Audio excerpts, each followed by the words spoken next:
No End House promises $5,000 to whomever can survive.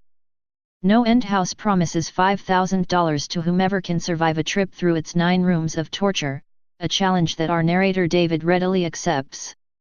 The rooms begin to grow increasingly sinister and evil, pushing the limits of David's psyche and humanity.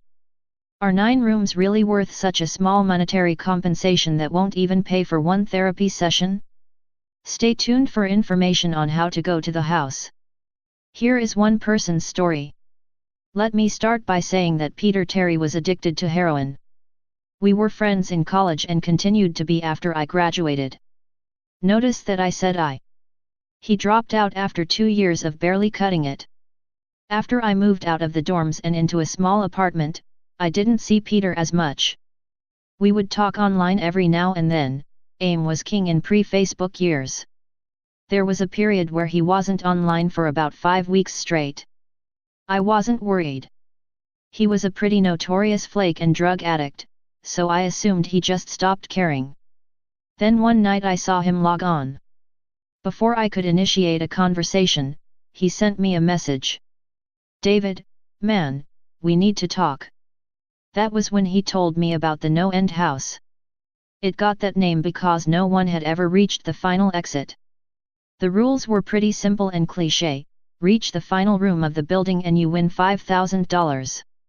There were 9 rooms in all. The house was located outside the city, roughly 4 miles from my house. Apparently Peter had tried and failed.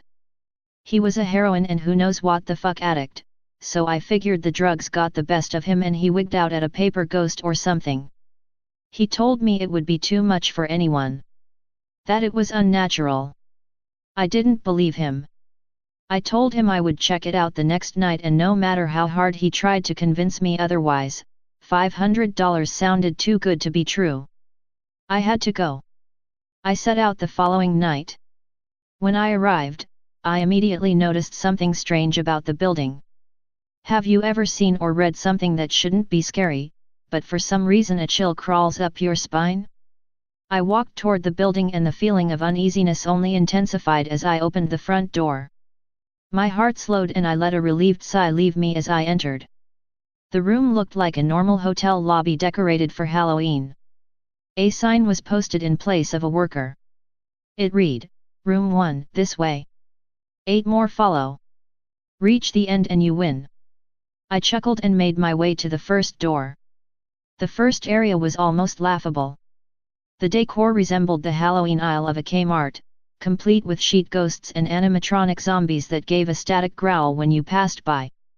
At the far end was an exit. It was the only door besides the one I entered through. I brushed through the fake spider webs and headed for the second room. I was greeted by fog as I opened the door to room 2. The room definitely upped the ante in terms of technology. Not only was there a fog machine, but a bat hung from the ceiling and flew in a circle. Scary. They seemed to have a Halloween soundtrack that one would find in a 99-cent store on loop somewhere in Indiana. The room. I didn't see a stereo, but I guessed they must have used a PA system. I stepped over a few toy rats that wheeled around and walked with a puffed chest across to the next area. I reached for the doorknob and my heart sank to my knees. I did not want to open that door. A feeling of dread hit me so hard I could barely even think. Logic overtook me after a few terrified moments, and I shook it off and entered the next room. Room 3 is when things began to change. On the surface, it looked like a normal room. There was a chair in the middle of the wood-paneled floor. A single lamp in the corner did a poor job of lighting the area, casting a few shadows across the floor and walls.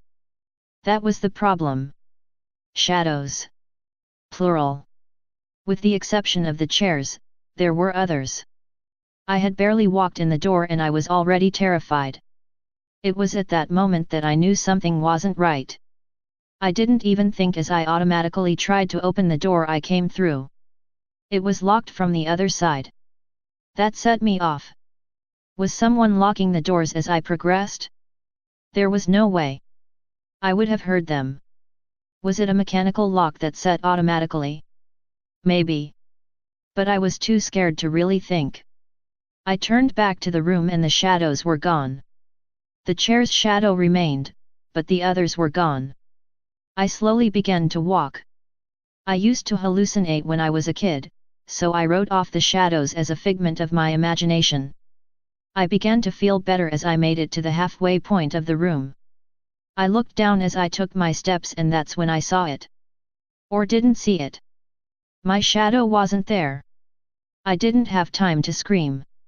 I ran as fast as I could to the other door and flung myself without thinking into the room beyond. The fourth room was possibly the most disturbing. As I closed the door, all light seemed to be sucked out and put back into the previous room.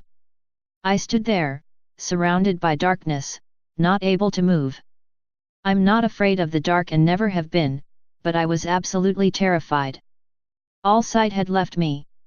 I held my hand in front of my face and if I didn't know what I was doing, I would never have been able to tell. Darkness doesn't describe it. I couldn't hear anything.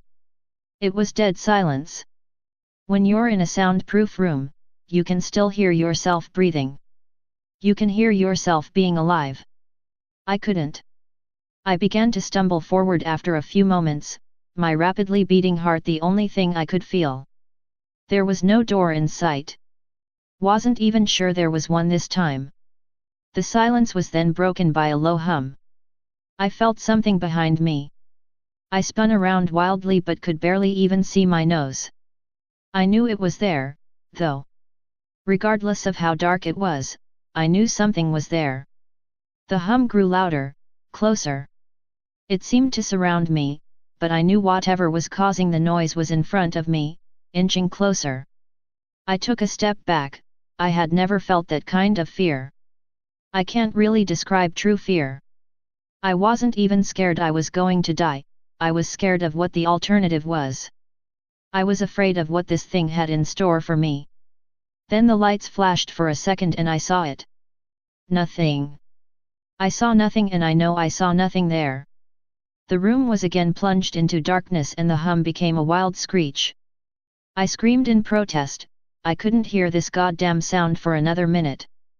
I ran backwards, away from the noise, and fumbled for the door handle. I turned and fell into room 5. Before I describe room 5, you have to understand something. I am not a drug addict. I have had no history of drug abuse or any sort of psychosis short of the childhood hallucinations I mentioned earlier, and those were only when I was really tired or just waking up. I entered the no-end house with a clear head. After falling in from the previous room, my view of room 5 was from my back, looking up at the ceiling. What I saw didn't scare me, it simply surprised me. Trees had grown into the room and towered above my head. The ceilings in this room were taller than the others, which made me think I was in the center of the house. I got up off the floor, dusted myself off, and took a look around. It was definitely the biggest room of them all. I couldn't even see the door from where I was, various brush and trees must have blocked my line of sight with the exit. Up to this point, I figured the rooms were going to get scarier, but this was a paradise compared to the last room. I also assumed whatever was in room 4 stayed back there. I was incredibly wrong. As I made my way deeper into the room, I began to hear what one would hear if they were in a forest. Chirping bugs and the occasional flap of birds seemed to be my only company in this room. That was the thing that bothered me the most. I heard the bugs and other animals, but I didn't see any of them. I began to wonder how big this house was. From the outside when I first walked up to it, it looked like a regular house. It was definitely on the bigger side, but this was almost a full forest in here. The canopy covered my view of the ceiling, but I assumed it was still there, however high it was. I couldn't see any walls, either. The only way I knew I was still inside was that the floor matched the other rooms, the standard dark wood paneling. I kept walking, hoping that the next tree I passed would reveal the door. After a few moments of walking, I felt a mosquito fly onto my arm. I shook it off and kept going.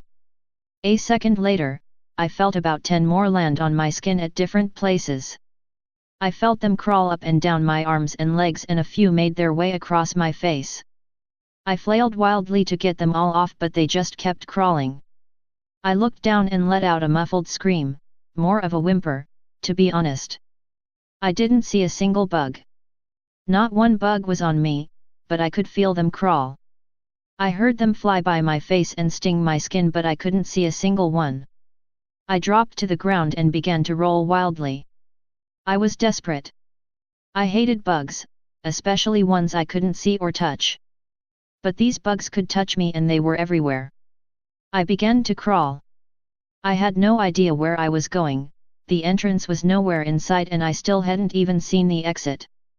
So I just crawled, my skin wriggling with the presence of those phantom bugs. After what seemed like hours, I found the door. I grabbed the nearest tree and propped myself up, mindlessly slapping my arms and legs to no avail.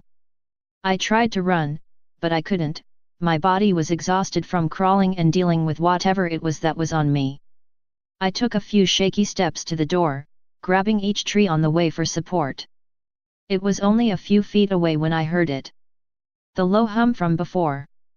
It was coming from the next room, and it was deeper. I could almost feel it inside my body, like when you stand next to an amp at a concert. The feeling of the bugs on me lessened as the hum grew louder. As I placed my hand on the doorknob, the bugs were completely gone, but I couldn't bring myself to turn the knob. I knew that if I let go, the bugs would return, and there was no way I would make it back to room 4.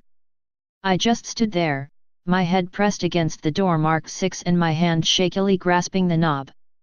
The hum was so loud I couldn't even hear myself pretend to think. There was nothing I could do but move on. Room 6 was next, and room 6 was hell. I closed the door behind me, my eyes held shut and my ears ringing. The hum was surrounding me. As the door clicked into place, the hum was gone. I opened my eyes in surprise, and the door I had shut was gone. It was just a wall now. I looked around in shock. The room was identical to room 3, the same chair and lamp, but with the correct amount of shadows this time. The only real difference was that there was no exit door, and the one I came in through was gone. As I said before, I had no previous issues in terms of mental instability, but at that moment I fell into what I now know was insanity. I didn't scream. I didn't make a sound. At first I scratched softly. The wall was tough, but I knew the door was there somewhere. I just knew it was. I scratched at where the doorknob was. I clawed at the wall frantically with both hands, my nails being filed down to the skin against the wood. I fell silently to my knees, the only sound in the room the incessant scratching against the wall. I knew it was there. The door was there, I knew it was just there. I knew if I could just get past this wall. Are you all right? I jumped off the ground and spun in one motion. I leaned against the wall behind me and I saw what it was that spoke to me. To this day I regret ever turning around. There was a little girl. She was wearing a soft, white dress that went down to her ankles. She had long blonde hair to the middle of her back and white skin and blue eyes. She was the most frightening thing I had ever seen, and I know that nothing in my life will ever be as unnerving as what I saw in her. While looking at her, I saw something else. Where she stood I saw what looked like a man's body, only larger than normal and covered in hair. He was naked from head to toe, but his head was not human and his toes were hooves. It wasn't the devil, but at that moment it might as well have been. The form had the head of a ram and the snout of a wolf. It was horrifying, and it was synonymous with the little girl in front of me. They were the same form. I can't really describe it, but I saw them at the same time. They shared the same spot in that room, but it was like looking at two separate dimensions. When I saw the girl I saw the form, and when I saw the form I saw the girl. I couldn't speak. I could barely even see. My mind was revolting against what it was attempting to process. I had been scared before in my life and I had never been more scared than when I was trapped in the fourth room, but that was before room 6. I just stood there, staring at whatever it was that spoke to me. There was no exit. I was trapped here with it. And then it spoke again. David, you should have listened. When it spoke, I heard the words of the little girl, but the other form spoke through my mind in a voice I won't attempt to describe. There was no other sound. The voice just kept repeating that sentence over and over in my mind and I agreed. I didn't know what to do. I was slipping into madness, yet couldn't take my eyes off what was in front of me. I dropped to the floor. I thought I had passed out, but the room wouldn't let me. I just wanted it to end. I was on my side, my eyes wide open and the form staring down at me. Scurrying across the floor in front of me was one of the battery-powered rats from the second room. The house was toying with me. But for some reason, seeing that rat pulled my mind back from whatever depths it was headed and I looked around the room. I was getting out of there. I was determined to get out of that house and live and never think about this place again. I knew this room was hell and I wasn't ready to take up a residency. At first, it was just my eyes that moved. I searched the walls for any kind of opening. The room wasn't that big, so it didn't take long to soak up the entire layout. The demon still taunted me, the voice growing louder as the form stayed rooted where it stood. I placed my hand on the floor, lifted myself up to all four and turned to scan the wall behind me. Then I saw something I couldn't believe. The form was now right at my back, whispering into my mind how I shouldn't have come. I felt its breath on the back of my neck, but I refused to turn around. A large rectangle was scratched into the wood, with a small dent chipped away in the center of it. Right in front of my eyes I saw the large 7 I had mindlessly etched into the wall. I knew what it was, room 7 was just beyond that wall where room 5 was moments ago. I don't know how I had done it, maybe it was just my state of mind at the time, but I had created the door. I knew I had. In my madness, I had scratched into the wall what I needed the most, an exit to the next room. Room 7 was close. I knew the demon was right behind me, but for some reason it couldn't touch me. I closed my eyes and placed both hands on the large 7 in front of me. I pushed. I pushed as hard as I could. The demon was now screaming in my ear. It told me I was never leaving. It told me that this was the end, but I wasn't going to die, I was going to live there in room 6 with it.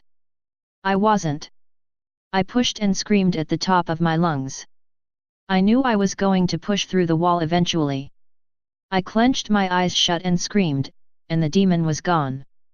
I was left in silence. I turned around slowly and was greeted by the room as it was when I entered, just a chair and a lamp. I couldn't believe it, but I didn't have time to well. I turned back to the 7 and jumped back slightly. What I saw was a door. It wasn't the one I had scratched in, but a regular door with a large 7 on it. My whole body was shaking. It took me a while to turn the knob.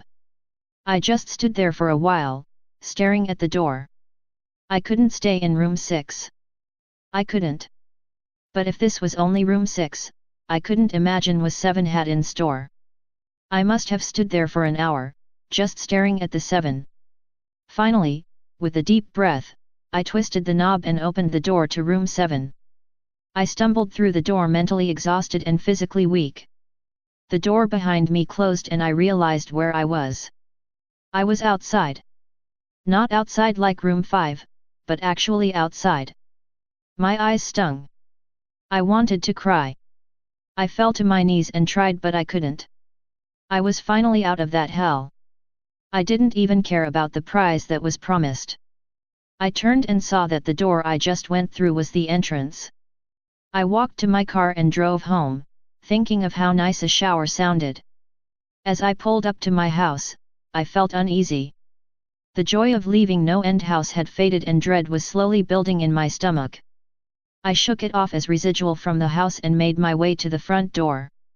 I entered and immediately went up to my room. There on my bed was my cat, Baskerville. He was the first living thing I had seen all night and I reached to pet him. He hissed and swiped at my hand. I recoiled in shock, as he had never acted like that. I thought, whatever, he's an old cat. I jumped in the shower and got ready for what I was expecting to be a sleepless night. After my shower, I went to the kitchen to make something to eat. I descended the stairs and turned into the family room. What I saw would be forever burned into my mind, however. My parents were lying on the ground, naked and covered in blood. They were mutilated to near unidentifiable states. Their limbs were removed and placed next to their bodies, and their heads were placed on their chests facing me. The most unsettling part was their expressions. They were smiling, as though they were happy to see me. I vomited and sobbed there in the family room. I didn't know what had happened, they didn't even live with me at the time. I was a mess. Then I saw it, a door that was never there before. A door with a large 8 scrawled on it in blood. I was still in the house. I was standing in my family room but I was in room 7. The faces of my parents smiled wider as I realized this. They weren't my parents, they couldn't be, but they looked exactly like them. The door marked 8 was across the room, behind the mutilated bodies in front of me. I knew I had to move on, but at that moment I gave up. The smiling faces tore into my mind, they grounded me where I stood. I vomited again and nearly collapsed. Then the hum returned. It was louder than ever and it filled the house and shook the walls. The hum compelled me to walk. I began to walk slowly, making my way closer to the door and the bodies. I could barely stand, let alone walk, and the closer I got to my parents the closer I came to suicide. The walls were now shaking so hard it seemed as though they were going to crumble, but still the faces smiled at me. As I inched closer, their eyes followed me. I was now between the two bodies, a few feet away from the door. The dismembered hands clawed their way across the carpet towards me, all while the faces continued to stare. New terror washed over me and I walked faster. I didn't want to hear them speak. I didn't want the voices to match those of my parents. They began to open their mouths and the hands were inches from my feet. In a dash of desperation, I lunged toward the door, threw it open, and slammed it behind me. Room 8. I was done. After what I had just experienced, I knew there wasn't anything else this fucking house could throw at me that I couldn't live through.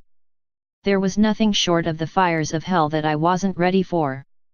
Unfortunately, I underestimated the abilities of No End House. Unfortunately, things got more disturbing, more terrifying, and more unspeakable in room 8. I still have trouble believing what I saw in room 8. Again, the room was a carbon copy of rooms 3 and 6, but sitting in the usually empty chair was a man.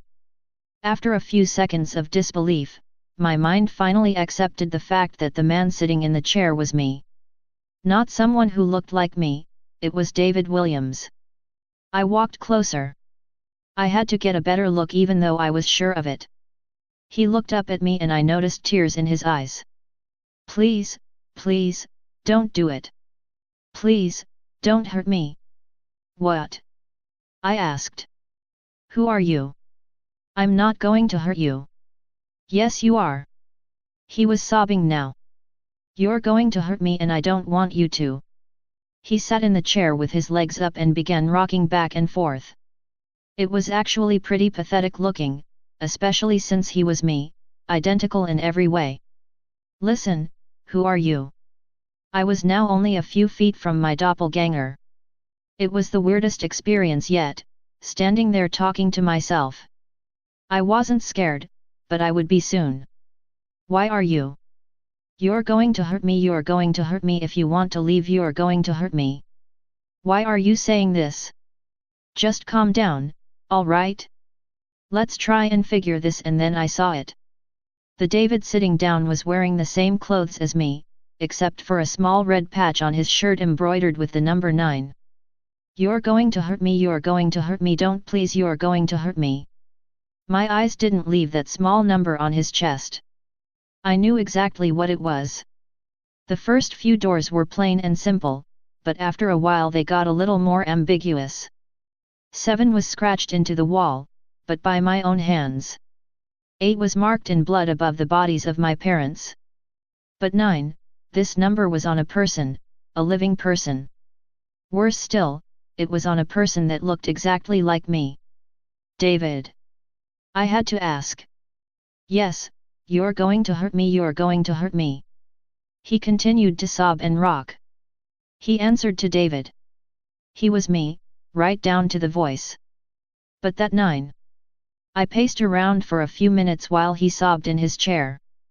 The room had no door and, similarly to room 6, the door I came through was gone. For some reason, I assumed that scratching would get me nowhere this time.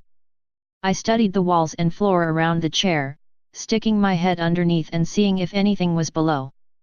Unfortunately, there was. Below the chair was a knife. Attached was a tag that read, "To David, from management." The feeling in my stomach as I read that tag was something sinister. I wanted to throw up, and the last thing I wanted to do was remove that knife from under that chair. The other David was still sobbing uncontrollably. My mind was spinning into an attic of unanswerable questions. Who put this here and how did they get my name? Not to mention the fact that as I knelt on the cold wood floor I also sat in that chair, sobbing in protest of being hurt by myself. It was all too much to process. The house and the management had been playing with me this whole time. My thoughts for some reason turned to Peter and whether or not he got this far. If he did, if he met a Peter Terry sobbing in this very chair, rocking back and forth. I shook those thoughts out of my head, they didn't matter. I took the knife from under the chair and immediately the other David went quiet. "David," he said in my voice, "what do you think you're going to do?" I lifted myself from the ground and clenched the knife in my hand. "I'm going to get out of here." David was still sitting in the chair, though he was very calm now. He looked up at me with a slight grin. I couldn't tell if he was going to laugh or strangle me. Slowly, he got up from the chair and stood, facing me. It was uncanny. His height and even the way he stood matched mine. I felt the rubber hilt of the knife in my hand and gripped it tighter. I don't know what I was planning on doing with it, but I had a feeling I was going to need it. Now, his voice was slightly deeper than my own. "I'm going to hurt you. I'm going to hurt you and I'm going to keep you here." I didn't respond. I just lunged and tackled him to the ground. I had mounted him and looked down, knife poised and ready. He looked up at me, terrified. It was like I was looking in a mirror. Then the hum returned, low and distant, though I still felt it deep in my body. David looked up at me as I looked down at myself. The hum was getting louder and I felt something inside me snap. With one motion, I slammed the knife into the patch on his chest and ripped down. Blackness fell on the room and I was falling. The darkness around me was like nothing I had experienced up to that point. Room 4 was dark, but it didn't come close to what was completely engulfing me. I wasn't even sure if I was falling after a while. I felt weightless, covered in dark. Then a deep sadness came over me. I felt lost, depressed, and suicidal. The sight of my parents entered my mind. I knew it wasn't real, but I had seen it and the mind has trouble differentiating between what is real and what isn't. The sadness only deepened.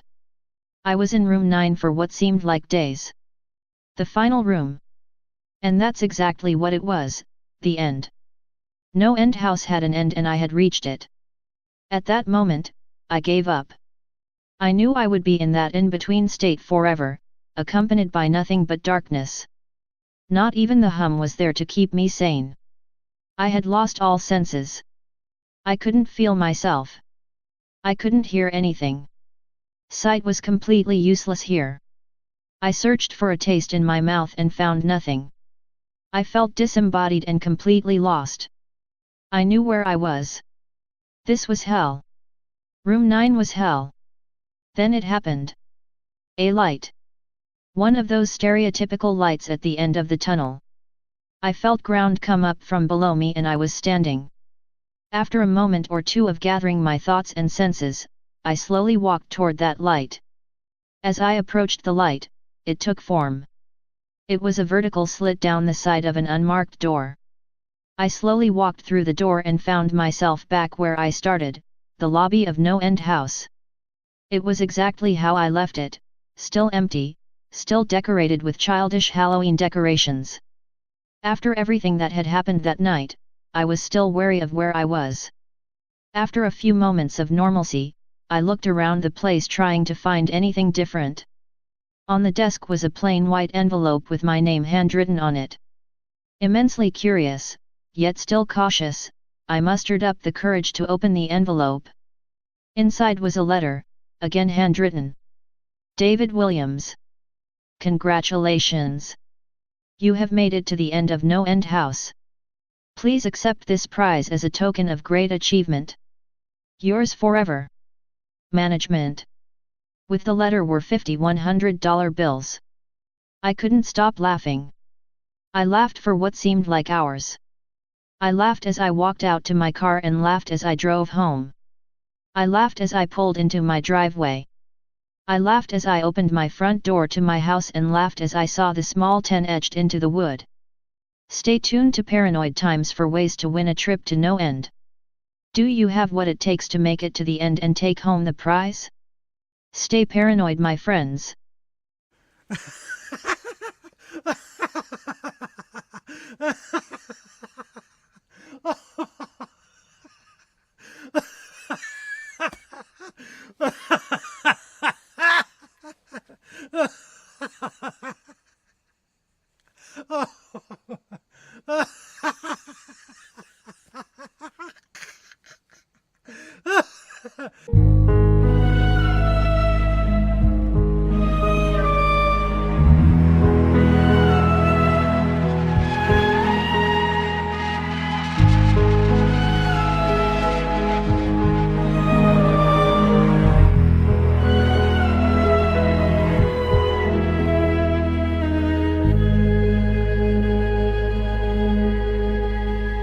See a stereo, but I guessed they must have used a PA system.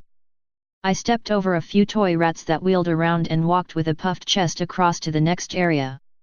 I reached for the doorknob and my heart sank to my knees. I did not want to open that door. A feeling of dread hit me so hard I could barely even think. Logic overtook me after a few terrified moments, and I shook it off and entered the next room. Room 3 is when things began to change. On the surface, it looked like a normal room. There was a chair in the middle of the wood-paneled floor. A single lamp in the corner did a poor job of lighting the area, casting a few shadows across the floor and walls. That was the problem. Shadows. Plural. With the exception of the chairs, there were others. I had barely walked in the door and I was already terrified. It was at that moment that I knew something wasn't right. I didn't even think as I automatically tried to open.